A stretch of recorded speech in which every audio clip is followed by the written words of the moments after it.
बिस्मिल्लाहिर्रहमानिर्रहीम। आज की इस वीडियो के अंदर हम FIA एक्ट 1974 इसको डिस्कस करेंगे। इसको कैसे हमने तैयार करना है और इसके अंदर से किस तरह से क्वेश्चन पूछे जा सकते हैं और इसके जो इम्पोर्टेंट पॉइंट्स हैं उनको हमने किस तरह से याद करना है, तो हम इसमें सारी चीज़ें देखेंगे। तो इसको स्टार्ट करते हैं। बेसिकली फेडरल इन्वेस्टिगेशन एजेंसी का जो ये एक्ट है इसको एक्ट 1974 भी कहते हैं और ये 8 ऑफ 1975 भी इसका नाम है। ये एक्ट जो है ये बेसिकली एक कॉन्स्टिट्यूशन का रोल प्ले करता है फेडरल इन्वेस्टिगेशन एजेंसी के लिए, और ये बेसिकली एक माइनर एक्ट है जिसके 10 सेक्शंस और एक शेड्यूल है। तो इसको हम 1 बाय 1 सेक्शंस को आगे डिस्कस करेंगे कि हर सेक्शन के अंदर क्या क्या चीज़ें हैं। तो बेसिकली इसका जो दूसरा नाम है वो ये भी है कि इसको एक्ट ऑफ 1975 भी कहते हैं। यानी ये 17 जनवरी 1975 के अंदर जो पाकिस्तान का गज़ट था उसके अंदर ये पब्लिश हुआ था, तो इसको एक्ट नंबर 8 ऑफ 1975 भी कहते हैं। तो इसी एक्ट के ऊपर जो है ये जो पूरी फेडरल इन्वेस्टिगेशन एजेंसी जो है ये कॉन्स्टिट्यूट करती है। तो इसके अब हम सेक्शंस देखते हैं। तो जो अगर पहला सेक्शन देखते हैं तो उस सेक्शन के आगे 3 सब सेक्शंस हैं। तो जो पहला इसका सब सेक्शन है वो है टाइटल का, यानी शॉर्ट टाइटल इस एजेंसी का क्या होगा, दूसरा जो है वो इसकी एक्सटेंट क्या होगी और तीसरा इसकी कमेंसमेंट क्या होगी। यानी अगर पहले की बात करते हैं शॉर्ट टाइटल की, तो इसमें जो है वो FIA फेडरल इन्वेस्टिगेशन एजेंसी जो इसका नाम होगा। दूसरे नंबर पे अगर हम एक्सटेंट की बात करते हैं तो जो इसकी एक्सटेंट होगी वो सिटीज़न ऑफ पाकिस्तान जहाँ कहीं पे भी होंगे उनके ऊपर ये एप्लीकेबल होगा, और दूसरे नंबर पे ये सिविल सर्वेंट्स जो हैं वो जहाँ कहीं पे भी होंगे ये उनके ऊपर एप्लीकेबल होगा।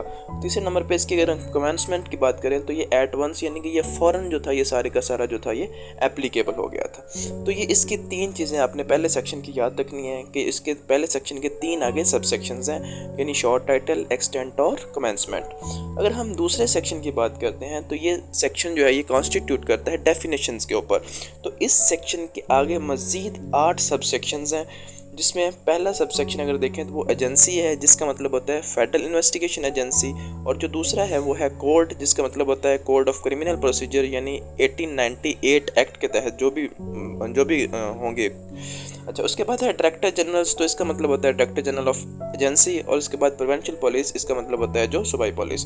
उसके बाद है पब्लिक सर्वेंट।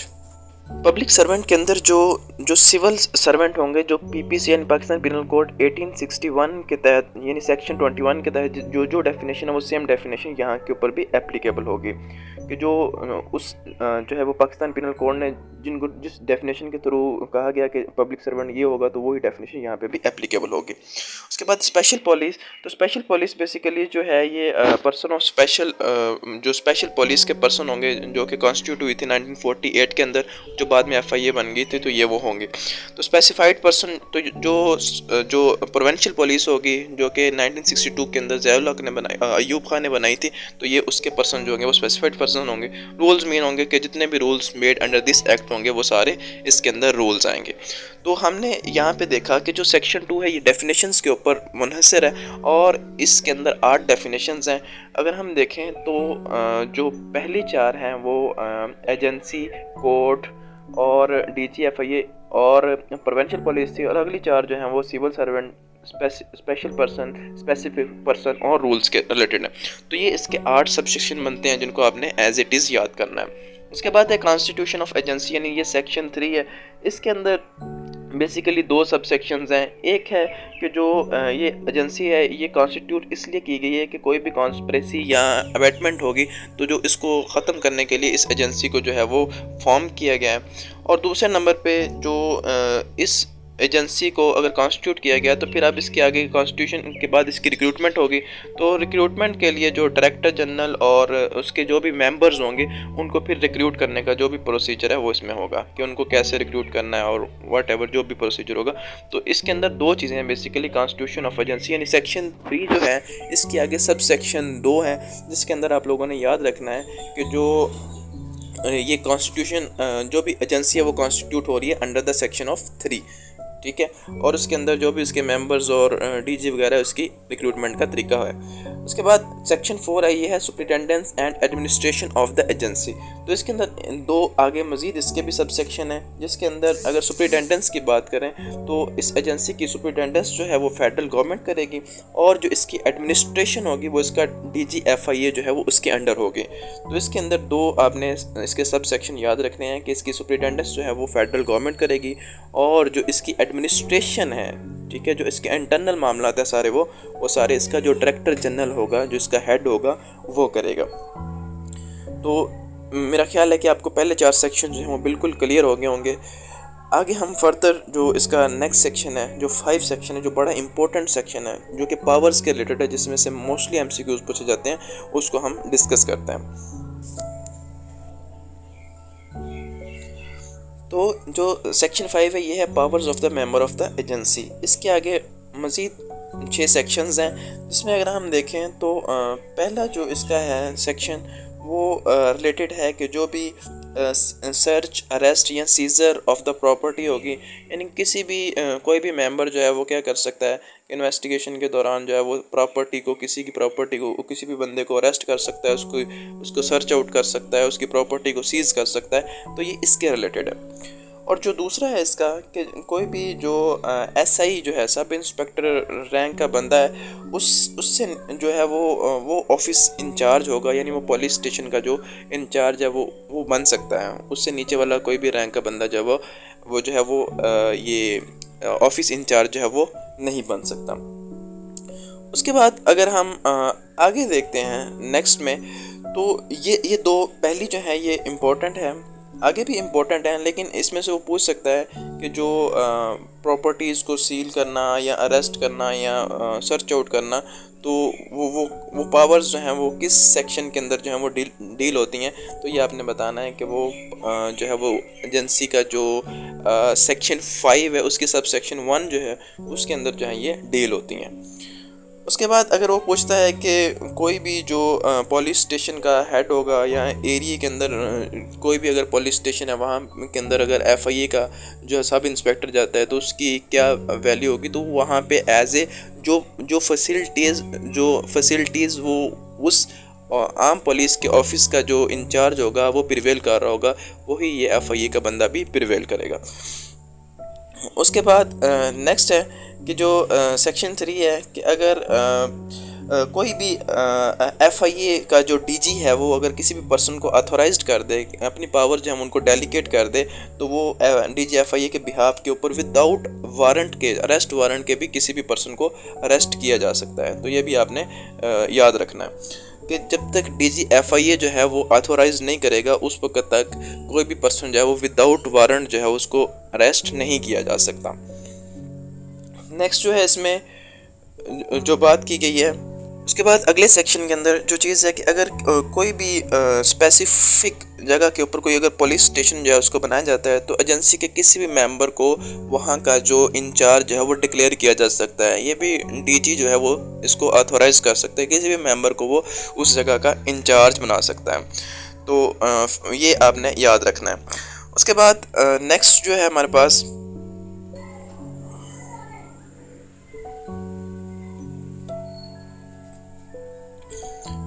नेक्स्ट जो सेक्शन है ये इम्पोर्टेंट है। इसके अंदर अगर कोई भी FIA का जो ऑफिसर है वो इन्वेस्टिगेशन के दौरान किसी भी पर्सन की जो प्रॉपर्टी है उसको वो सीज़ कर देता है, तो फिर वो प्रॉपर्टी जो है वो ना तो सेल हो सकती है, ना उसको फिर ट्रांसफ़र किया जा सकता है, ना मूव किया जा सकता, कुछ भी नहीं उस प्रॉपर्टी का किया जा सकता अनलेस अनटिल जो इन्वेस्टिगेशन है वो जो पूरी नहीं होती। जब तक इन्वेस्टिगेशन पूरी नहीं होती तब तक उस प्रॉपर्टी को वो जो है वो सीज़ किया जाता है। और अगर उस प्रॉपर्टी को सीज़ करने के बाद भी वो जो पर्सन है वो क्या करता है कि वो मूव करता है, यानी उसको सेल आउट कर देता है, वट एवर कुछ भी करता है, तो फिर उसके ऊपर जो है वो उसको पनिशमेंट मिलती है। यानी आर्टिकल 6 के जो सब सेक्शन 6 है, जो सेक्शन 5 की सब सेक्शन 6 है उसके अकॉर्डिंग कि उसको फिर 1 ईयर की जो 1 साल की जो उसको कैद बामुशक्कत होगी, या फिर उसको फ़ाइन होगा, या फिर ये दोनों चीज़ें हो सकती हैं। ठीक है, तो ये आपने याद रखना है। तो जो बेसिकली इम्पोर्टेंट था वो सेक्शन 5 था, जो कि पावर्स के रिलेटेड था, जिसमें से वो मोस्टली पूछेगा कि कौन सी जो पावर किसकी हैं और कौन जो है वो हेड बन सकता है, तो कौन प्रॉपर्टी को सीज अगर हो जाए तो फिर क्या होगा। तो ये आपने इसको याद रखना है।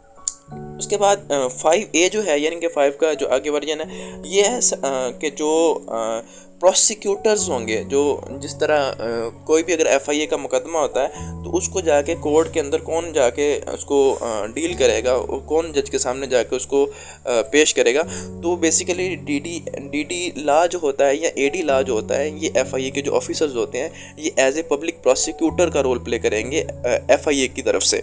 तो ये आपने याद रखना। और बेसिकली ये जो है वो स्पेशल कोर्ट्स के अंदर, जो FIA की कोर्ट्स होती हैं, ये स्पेशल कोर्ट्स होती हैं, वहाँ जाके ये मुकदमा जो होंगे उनको फेस आउट करेंगे। ये आम कोर्ट्स हैं, उनके अंदर जो है वो FIA के मुकदमा जो हैं वो डील आउट नहीं होते। तो ये आपने याद रखना है। तो जो FIA के जो प्रोसिक्यूटर्स होंगे वो बेसिकली उनके AD लॉ और DD लॉ, यानी असिस्टेंट डायरेक्टर लीगल और डिप्टी डायरेक्टर लीगल जो है, ये उनको केस की जो भी प्रोसीडिंग्स हो रही होंगी तो ये उनको कर रहे होंगे। तो ये भी इम्पोर्टेंट है, ये आपने याद रखना है। उसके बाद अगर हम नेक्स्ट सेक्शन की बात करते हैं तो ये है power to amend the schedule या power to amend the rules.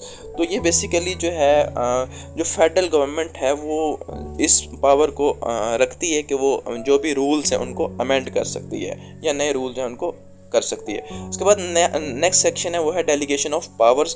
तो जो डायरेक्टर जनरल है वो बेसिकली अपनी पावर जो है वो किसी भी मेंबर को डेलीगेट कर सकता है, किसी भी मेंबर को वो ऑथोराइज्ड कर सकता है कि वो उसकी पावर्स जो है उनको एक्सरसाइज कर सके।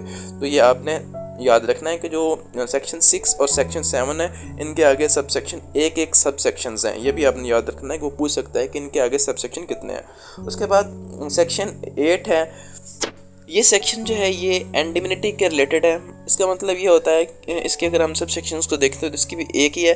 तो वो ये कहती है कि कोई no case against any member during investigation of any matter, कि कोई भी फेडरल इन्वेस्टिगेशन एजेंसी का मेंबर है, अगर वो कोई केस इन्वेस्टिगेशन कर रहा है तो उसके ऊपर फिर कोई किसी तरह का भी वो कोई भी केस जो है वो नहीं बन सकता, क्योंकि अगर इस तरह वो इन्वेस्टिगेशन कर रहा है और उसके ऊपर केस बनाए जाएंगे तो फिर अपनी वो पावर जो है वो सही तरह से एक्सरसाइज नहीं कर सकेगा। तो ये आपने याद रखना है कि ड्यूरिंग इन्वेस्टिगेशन जो है वो जो FIA के मेंबर्स हैं उनके ऊपर कोई भी केस जो है उसको नहीं किया जा सकता। उसके बाद नेक्स्ट जो है ये है पावर टू मेक रूल। तो जो पावर टू मेक और पावर टू अमेंड रूल जो है, यानी सेक्शन 6 और सेक्शन 9 ये दोनों सेम ही है, यानी कि वहाँ पे भी जो FIA की जो रूल्स हैं उनको फेडरल गवर्नमेंट जो है वो बनाएगी और अमेंड करेगी। तो यही बात आपने यहाँ पे याद रखनी है। और इसकी जो सेक्शन 2 है वो उसके आगे मज़ीद 4 क्लास हैं जिनको हम 1 बाय 1 देखते हैं। तो जो फर्स्ट है उसके अंदर क्या है कि जो FIA का DG है उसको रिक्रूटमेंट और उसकी क्वालिफिकेशन क्या होगी, यानी कि उसके रिक्रूटमेंट का जो प्रोसीजर होगा और उसकी जो क्वालिफिकेशन होगी उसको डिस्कस करेगा। उसके बाद जो 2 होगा ये बेसिकली जो भी power and function of member of agency होंगे उनको डील करेगा कि उनकी पावर्स क्या हैं, उनकी जो भी फंक्शंस हैं वो क्या हैं। उसके बाद तीसरा है कि जो नेचर और एक्सटेंट को बात करेगा कि अगर ज़रूरत पड़ती है तो जो FIA है वो जो प्रोविंशियल पुलिस है उसको क्या कर सकती है, असिस्ट कर सकती है, उसको मदद कर सकती है, अपनी जो भी जो सलाहियतें हैं उनको प्रोविंशियल पुलिस के लिए पुरकार ला सकती है। उसके बाद नेक्स्ट है कि जो DG FIA है वो इक्विवेलेंट टू IG पुलिस होता है और वो जो है वो सारी पावर्स हैं वो IG पुलिस वाली एक्सरसाइज कर सकता है और किसी भी एजेंसी के मेंबर को या बाहर वाले मेंबर को अगर कोई अच्छा काम करता है तो उसको रिवार्ड दे सकता है। तो उसके बाद जो सेक्शन 10 है ये बेसिकली रिपील का है कि जिसके अंदर जो है वो कौन सी चीज़ें जो है वो ख़त्म हुई हैं। तो इसके लिए आपने याद रखना है कि इसके अंदर 4-5 चीज़ें जो आपने याद रखनी है। वो पहली चीज़ जो है वो स्पेशल पुलिस जो थी वो ख़त्म करके, यानी 1948 में जो थी उसको FIA में कन्वर्ट कर दिया गया था और उसकी जितनी भी इंक्वायरीज थी वो उनको ट्रांसफ़र कर दिया गया था FIA के अंदर। और उसके बाद जो स्पेशल पर्सन्स थे वो प्रोविंशियल पुलिस के थे और जो स्पेशल पुलिस थी उसको यानी कि जो 1948 के अंदर बनाई गई थी उसको कह दिया गया था कि आप 30 डेज़ के अंदर ज्वाइन करें FIA को और सेम कंडीशन के ऊपर कि जिन कंडीशंस के ऊपर वो पहले जो है वो भर्ती हुए थे उधर 1948 के अंदर स्पेशल पुलिस के अंदर। बेसिकली ये जो था इसका एक शेड्यूल था और ये माइनर एक्ट इसका इसके 10 सेक्शंस थे, ठीक है। और FIA एक्ट जो है 1975 ये 17 जनवरी 1975 को जो है वो ये गज़ट के अंदर भी पब्लिश हुआ था। तो यही इसके बारे में हर चीज़ थी जो हमने डिस्कस कर ली, ईच एंड एवरीथिंग, और यही बातें आपने याद रखनी है और इंशाल्लाह इसी में से ही पेपर आएगा। जज़ाकल्लाह खैर।